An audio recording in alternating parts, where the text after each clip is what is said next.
Video के इस part में आपका स्वागत है। महाभारत की आगे की कहानी को आज और पूरा करते हैं। पांडवों का वनवास बीत चुका था। 12 वर्ष पूर्ण होने के बाद उनके 1 वर्ष की अवधि अज्ञातवास की बची थी। आखिर उन्होंने अज्ञातवास कहाँ कंप्लीट किया, कहाँ उनका अज्ञातवास पूरा हुआ, किसके यहाँ वह बिना पहचाने हुए का भेष धारण करके रहे। जानेंगे इन सभी सवालों के जवाब हमारी इस वीडियो में। सभी सवालों के जवाब जानने के लिए हमारी वीडियो को पूरा जरूर सुनिए। पांडवों का 12 वर्ष वनवास बीत जाने के बाद उनका अज्ञातवास शुरू होता है। तो पांडवों ने अपना अपना भेष बदलकर राजा विराट, मत्स्य देश के राजा के यहाँ चाकरी करने का फैसला किया। तो राजा विराट ने उन्हें देखकर उन्हें अपना नौकर बनाकर रखना उचित ना समझा। हर एक के बारे में उनका यही विचार था कि ये तो राज करने योग्य प्रतीत होते हैं। मन में शंका तो हुई, पर पांडवों के बहुत आग्रह करने पर और विश्वास दिलाने पर राजा ने उन्हें अपनी सेवा में ले लिया। पांडव अपनी अपनी पसंद के कामों पर नियुक्त कर लिए गए। युधिष्ठिर कंके के नाम से विराट के दरबारी बन गए और राजा के साथ चौपड़ खेलकर दिन व्यतीत करने लगे। भीमसेन बल्लभ के नाम से रसोइयों का मुखिया बनकर रहने लगे। वह कभी कभी मशहूर पहलवानों से कुश्ती लड़कर हिरन हिंसक जंतुओं को वश में करके राजा का दिल बहलाया करते थे। अर्जुन स्त्री के वेश में बृहन्नला के नाम से रनवास की स्त्रियां, खासकर विराट की कन्या उत्तरा और उसकी सहेलियों एवं दास दासियों को नाच और गाना बजाना सिखलाने लगे। नकुल ग्रंथिक के नाम से घोड़ों को साधने, उनकी बीमारियों का इलाज करने, देखभाल करने में अपनी चतुरता का परिचय देते हुए राजा को खुश कर रहे थे। पांचाल राजा की पुत्री द्रौपदी, जिसकी सेवा टहल के लिए कितनी ही दासियां रहती थीं, अब अपने पतियों की प्रतिज्ञा पूरी करने हेतु दूसरी रानी की आज्ञाकारिणी दासी बन गई।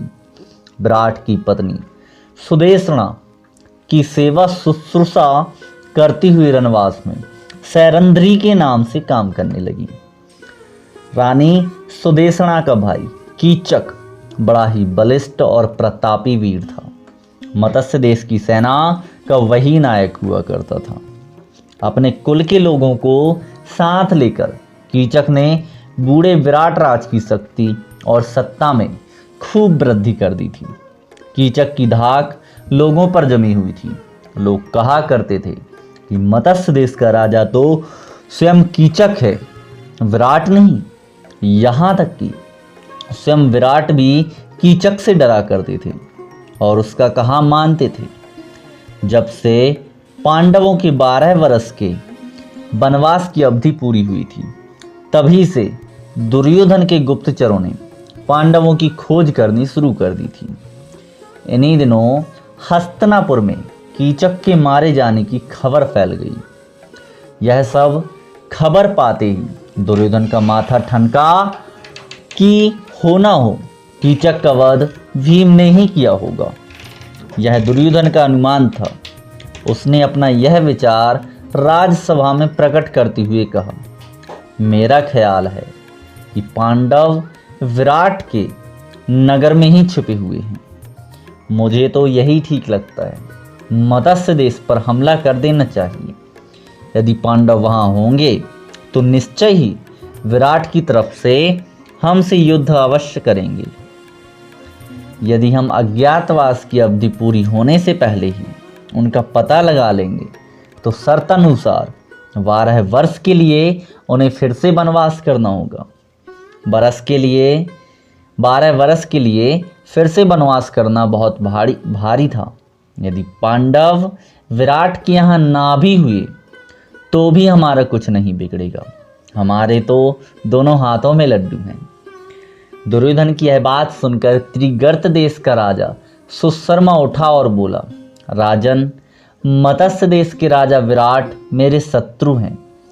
कीचक ने मुझे बहुत तंग किया था। इस अवसर का लाभ उठाकर मैं उससे अपना पुराना बैर भी चुका लूंगा। कर्ण ने सुशर्मा की बात का अनुमोदन किया। फिर सबकी राय से यह निश्चय किया गया, विराट के राज्य पर राजा सुशर्मा दक्षिण की ओर से हमला करें। जब विराट अपनी सेना लेकर उसका मुकाबला करने आए, तब ठीक इसी मौके पर उत्तर की ओर से दुर्योधन अपनी सेना लेकर अचानक विराट नगर पर छापा मार दी। इस योजना अनुसार सुशर्मा ने दक्षिण की ओर से मत्स्य देश पर आक्रमण किया। मत्स्य देश के दक्षिणी हिस्से पर त्रिगर्तराज की सेना छा गई। गायों के झुंड सुशर्मा की सेना के कब्जे में आ गए। कंक यानी युधिष्ठिर ने विराट को सांत्वना देते हुए कहा, राजन, चिंता न करो, मैं भी अस्त्र विद्या सीखा हूँ।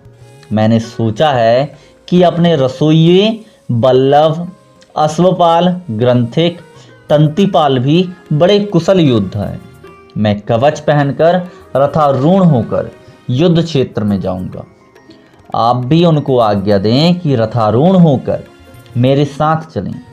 सबके लिए रथ और शस्त्रास्त्र की आज्ञा दें। यह सुनकर विराट बड़े प्रसन्न हुए। उनकी आज्ञा अनुसार चारों वीरों के लिए रथ तैयार कर दिए। अर्जुन को छोड़कर बाकी चारों पांडव उन पर चढ़कर विराट और उनकी सेना समेत सुशर्मा से लड़ने चले गए। राजा सुशर्मा और विराट की सेनाओं में घोर युद्ध हुआ। जब राजा विराट बंदी बना लिए गए तो उनकी सारी सेना तितर बितर हो गई। सैनिक भागने लगे। यह हाल देखकर युधिष्ठिर भीम से बोले, भीम, विराट को अभी छुड़ा लाना होगा। सुशर्मा का दर्प चूर करना होगा। यदि तुम सदा की भांति सिंह की सी गर्जना करने लग जाओगे तो शत्रु तुम्हें तुरंत पहचान लेंगे। इसलिए सामान्य लोगों की भांति रथ पर बैठकर धनुष बाण के सहारे लड़ना होगा। आज्ञा मानकर भीमसेन रथ पर से ही सुशर्मा की सेना पर बाणों की बौछार करने लगा। थोड़ी देर ही लड़ाई के बाद भीम ने विराट को छुड़ा लिया और सुशर्मा को कैद कर दिया। सुशर्मा की विजय की खबर जब विराट नगर पहुंची तो नगर वालों ने नगर को खूब सजाकर आनंद मनाया। विजयी राजा विराट के स्वागत के लिए शहर के बाहर चल पड़े। इधर नगर के लोग विजय की खुशियां मना रहे थे और राजा की बाट जोहने लगे। तो उधर उत्तर की ओर से दुर्योधन ने तबाही मचा दी। राजकुमार उत्तर तो बिल्कुल डर गया था और कांप रहा था। उसने बृहन्नला से, बृहन्नला मुझे बचाओ इस संकट में, बृहन्नला से कहा कि बृहन्नला मुझे बचाओ इस संकट से, मैं तुम्हारा बड़ा उपकार मानूंगा। इस प्रकार राजकुमार उत्तर को भयभीत और घबराया हुआ जानकर बृहन्नला ने उसे समझाते हुए और उसका हौसला बढ़ाते हुए कहा, राजकुमार, घबराओ नहीं, तुम तो सिर्फ घोड़ों की रास संभाल लो। इतना कहकर अर्जुन ने उत्तर को सारथी के स्थान पर बैठाकर रास उसके हाथ में पकड़ा दी। राजकुमार ने रास पकड़ ली। आचार्य द्रोण यह सब दूर से देख रहे थे। उनको विश्वास हो रहा था यह अर्जुन ही है। उन्होंने यह बात इशारे से भीष्म को जता दी। यह चर्चा सुनकर दुर्योधन कर्ण से बोला, हमें इस बात से क्या मतलब है कि यह औरत के भेष में कौन है।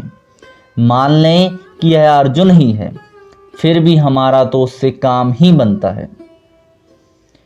शर्त के अनुसार उन्हें और 12 वर्ष का वनवास भुगतना पड़ेगा। अर्जुन ने कौरव सेना के सामने रथ लाकर खड़ा कर दिया। उसने गांडीव संभाल लिया और उस पर डोरी चढ़ाकर 3 बार जोर से टंकार की।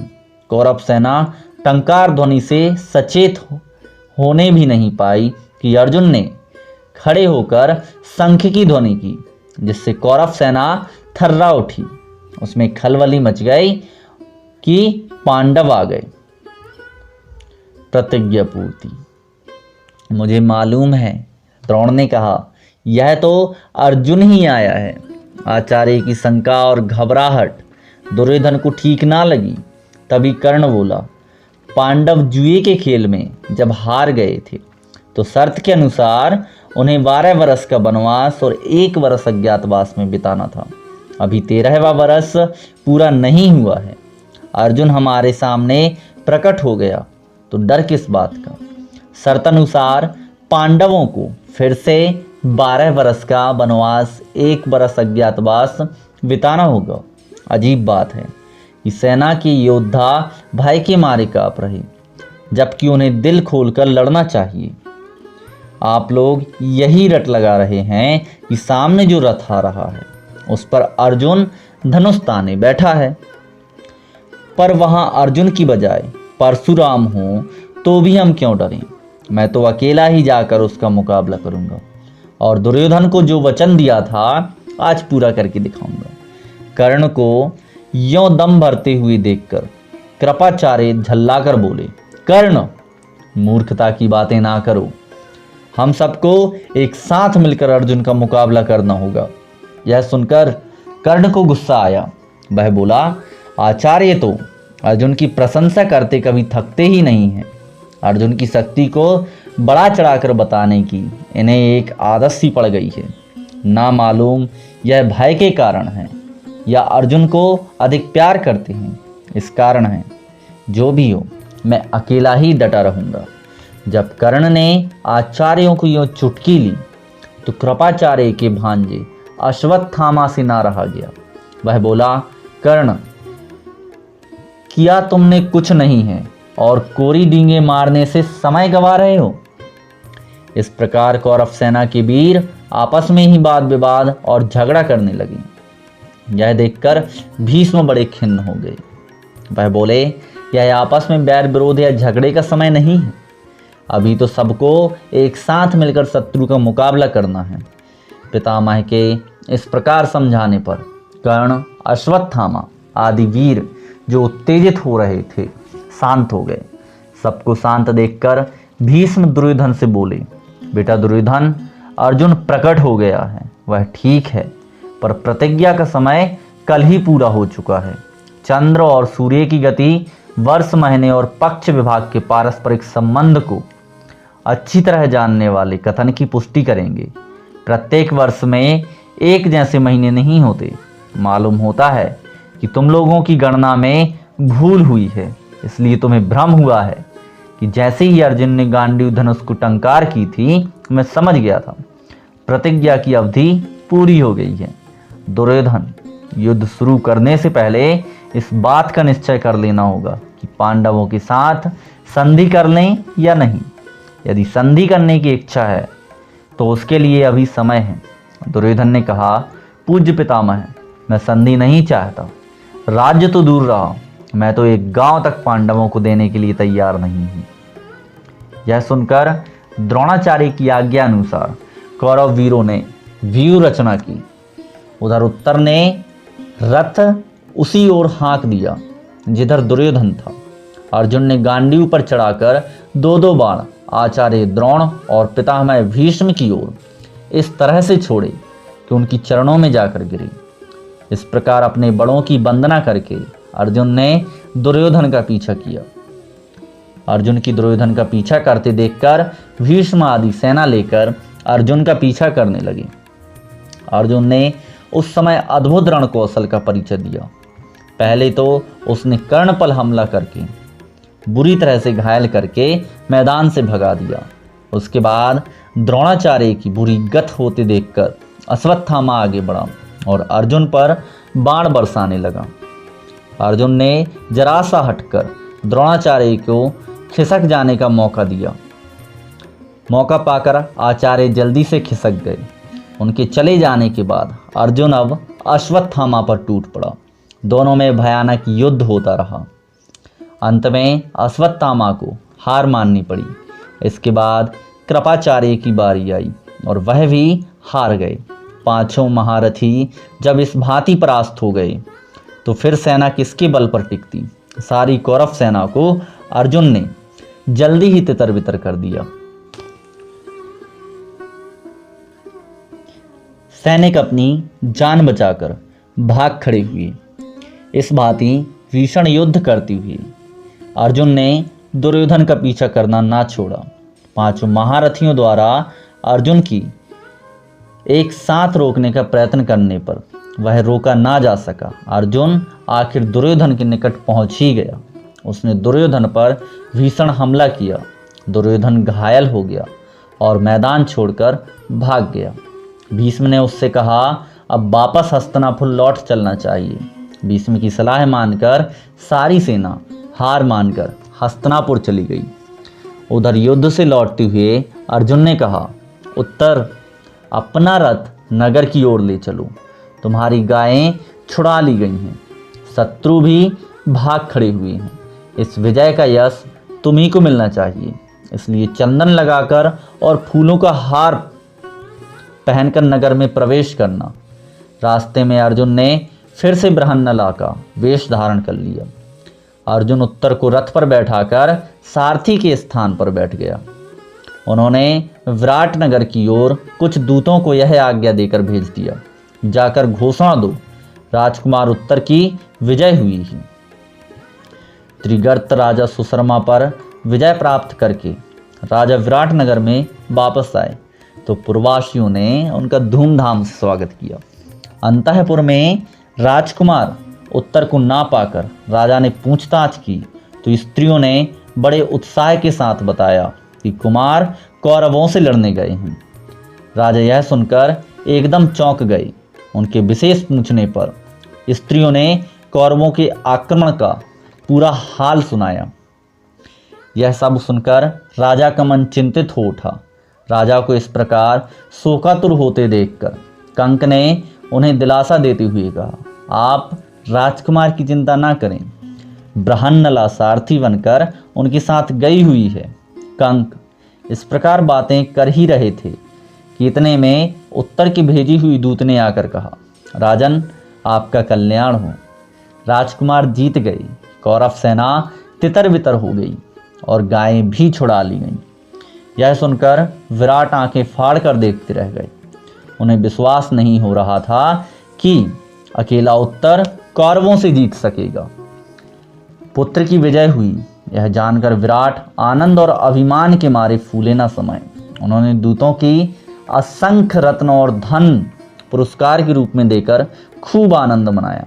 इसके बाद राजा ने प्रसन्नता से अंतःपुर में जाकर कहा, सैरंद्री चौपड़ की गोटें तो जरा ले आओ, चलो कंक से दो दो हाथ चौपड़ खेल लें। आज खुशी के मारे मैं पागल हुआ जा रहा हूँ। मेरी समझ में नहीं आ रहा कि अपना आनंद कैसे व्यक्त करूं। दोनों खेलने बैठे। खेलते समय भी बातें होने लगी। राजा देखा राजकुमार का शौर्य, विख्यात कौरव वीरों को मेरे बेटे ने अकेले ही लड़कर जीत लिया। विराट ने कहा, निसंदेह आपके पुत्र भाग्यवान हैं, नहीं तो बृहन्नला उनकी सारथी बनती ही कैसे। कंक ने कहा। विराट झुंझलाकर बोले, आपने क्या यह बृहन्नला की रट लगा रखी है? मैं अपने कुमार की विजय की बात कर रहा हूं और आप सारथी की बड़ाई करने में लगे हैं। युधिष्ठिर ने अब बृहन्नला का नाम लेकर जैसे ही कुछ करना चाहा, राजा से ना रहा गया। उसने हाथ का पासा युधिष्ठिर के मुंह पर दे मारा और पासे की मार से युधिष्ठिर के मुंह पर चोट लग गई और खून बहने लगा। इतने में द्वारपाल ने आकर खबर दी, राजकुमार उत्तर बृहन्नला के साथ द्वार पर खड़े हैं, राजा से भेंट करना चाहते हैं। सुनते ही विराट जल्दी से उठकर बोले, आने दो आने दो। कंक ने इशारे से द्वारपाल को कहा, सिर्फ राजकुमार को ले आओ, बृहन्नला को नहीं। युधिष्ठिर को भय था कि कहीं राजा के हाथों उनको जो चोट लगी है उसे देखकर अर्जुन गुस्से में कोई गड़बड़ी ना कर दे। यह सोचकर उन्होंने द्वारपाल को ऐसा आदेश दिया। राजकुमार उत्तर ने प्रवेश करके पहले अपने पिता को नमस्कार किया, फिर वह कंक को प्रणाम करना ही चाहता था कि उनके मुख से खून बहता देखकर चकित हो गया। उसे अर्जुन से मालूम हो चुका था कि कंक तो असल में युधिष्ठिर ही हैं। उसने पूछा, पिताजी इनको किसने यह पीड़ा पहुंचाई? विराट ने कहा, बेटा क्रोध में मैंने चौपड़ के पास से फेंक मारी। तुम क्यों उदास हो गए? पिता की बात सुनकर उत्तर कांप गया। विराट कुछ समझ ही ना सके कि बात क्या है। उत्तर ने आग्रह किया तो उन्होंने कंक के पांव पकड़कर क्षमा याचना की। इसके बाद उत्तर को गले लगा लिया और बोले, बेटा बड़े वीर हो तुम। उत्तर ने कहा, पिताजी मैंने कोई सेना नहीं हराई, मैं तो लड़ा भी नहीं। बड़ी उत्कंठा के साथ राजा ने पूछा, कौन था वह वीर? कहाँ है वह? बुला लाओ उसे जिसने युद्ध किया है। राजकुमार ने कहा, पिताजी मेरा विश्वास है कि आज या कल वह अवश्य प्रकट होंगे। थोड़ी देर तक पांडवों ने सोचा कि अब ज़्यादा विवाद करना और अपने को छिपाए रखना ठीक नहीं है। यह सोचकर अर्जुन ने पहले राजा विराट को और बाद में सारी सभा को अपना असली परिचय दिया। लोगों के आश्चर्य और आनंद का ठिकाना न रहा। सभा में कोलाहल मच गया। राजा विराट का हृदय कृतज्ञता, आनंद और आश्चर्य से तरंगित हो उठा। विराट ने कुछ सोचने के बाद अर्जुन से आग्रह किया कि आप राजकन्या उत्तरा से विवाह कर लें। अर्जुन ने कहा, राजन आपकी कन्या को मैं नाच और गाना सिखाता रहा हूँ। मेरे लिए वह बेटी के समान है। इस कारण यह अनुचित है मैं उसके साथ विवाह करूं, यह ठीक नहीं। हाँ, यदि आपकी इच्छा हो तो मेरे पुत्र अभिमन्यु के साथ उसका विवाह हो जाए। यदि विराट ने यह बात मान ली। इसके कुछ समय बाद दुर्योधन के दूतों ने आकर युधिष्ठिर से कहा, कुंती पुत्र महाराज दुर्योधन ने हमें आपके पास भेजा है। उनका कहना है, उतावली के कारण प्रतिज्ञा पूरी होने से पहले अर्जुन पहचाने गए, इसलिए शर्तानुसार 12 वर्ष के लिए वनवास फिर से करना होगा। इस पर युधिष्ठिर हंस पड़े और बोले, दूतगण शीघ्र ही वापस जाकर दुर्योधन को कहो, वह पितामह भीष्म और जानकारों से पूछकर इस बात का निश्चय करें कि अर्जुन जब प्रकट हुआ था तब प्रतिज्ञा की अवधि पूरी हो चुकी थी या नहीं। मेरा यह दावा है कि 13वां वर्ष पूरा होने के बाद ही अर्जुन ने धनुष की टंकार की थी। आगे की कहानी हम वीडियो के अगले पार्ट में सुनेंगे। महाभारत की कहानियों को, कथा को और अधिक सुनने के लिए, इसके सभी पार्ट्स को सुनने के लिए हमारे चैनल को सब्सक्राइब, शेयर और लाइक ज़रूर करें। Thanks for watching.